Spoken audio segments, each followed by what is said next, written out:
Welcome to our guide on resolving the IOMMU Is Disabled error in FACEIT Anti-Cheat.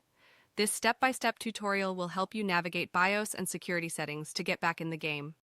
The IOMMU Is Disabled error in FACEIT Anti-Cheat arises from deactivated security features in BIOS UEFI settings. This guide will walk you through enabling the necessary settings to resolve the error and resume gaming. Begin by accessing Advanced Startup through Windows Settings. Navigate from the Start menu to Settings, then Windows Update, and select Recovery under Advanced Options. Next, find Advanced Startup in the Recovery Options menu and click Restart Now. Your PC will reboot to a blue recovery screen, setting the stage for further adjustments.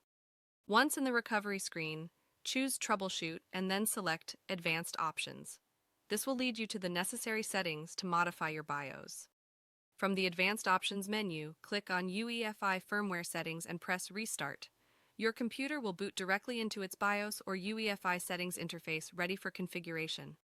Locate Secure Boot and ensure it is set to Enabled. Then find TPM or Security Device Support and set it to Enabled as well. These settings are crucial for resolving the error. Navigate to Save and Exit or press F10 to confirm your changes and restart. Select Save Changes and Reset to apply the new settings, ensuring your computer restarts with them.